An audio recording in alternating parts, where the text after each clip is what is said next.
So there's a need for the buddy system because I just felt that a lot of the time when I was doing telephone clinics, I was spending time not doing clinical stuff, the stuff I'm trained to do.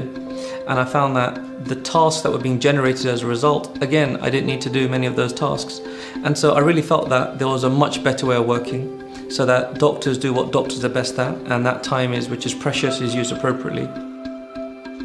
So the way the buddy system works in practical terms is me and my buddy will sit side by side. We'll both have EMIS systems open. She'll have her own, I'll have my own. We'll have a list of calls. Someone else asked me about this and I described it as dancing with somebody. You learn each other's ebbs and flows and movement. So the buddy I work with, who's Magda, will understand that my call is coming to a close and she'll call the next patient. So when I finish my call, the next patient is waiting, or they might wait 30 seconds or a minute, while I might just finish typing up.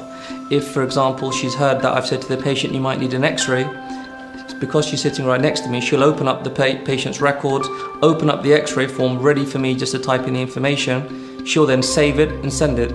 So in that way, I just feel my day is much more efficient. I'm able to get through many more calls, and I'm spending less time doing the stuff that I don't really want to be doing, and the patients get a much better service because we're turning around requests and queries pretty much on the same morning. The benefits of buddying for admin staff is staff become much more trained because they're sitting side by side with the GP several hours of the day, listening to the advice, listening to how GPs are managing stuff, so they're really learning by doing.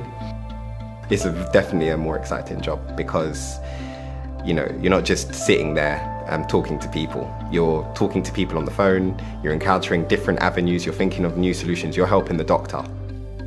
It's very rewarding and makes me feel part of the team, it makes me feel respected. The way patients have responded to speaking to a non-clinician sometimes to start with has actually changed over time.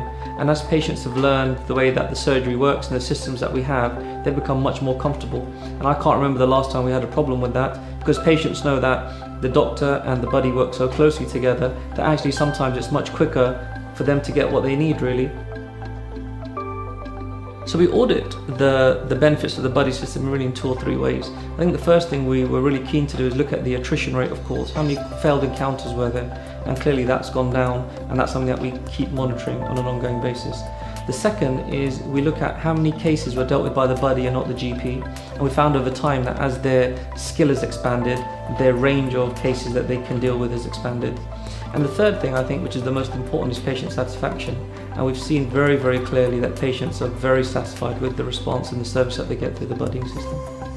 For us, it's been revolutionary. It's really changed the way we work. It's made our telephone clinics much more enjoyable.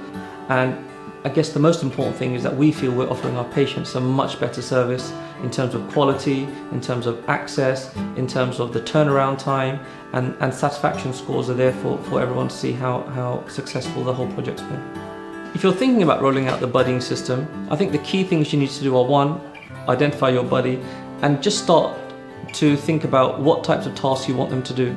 If they don't understand about referral forms, they don't understand about admin forms you deal with, maybe sit down and teach them those so that they're of benefit straight away. Then I would probably say do it. That's the best way of learning. Sit down with a buddy, maybe do an hour of calls. Once you finish doing those calls, sit down and reflect on what went well, what didn't go so well, what your buddy might have said. I think the phraseology is actually the key thing, because clinical staff are trained in how to say things. So teach your buddy what types of words to use, how to structure a sentence, how to reassure somebody.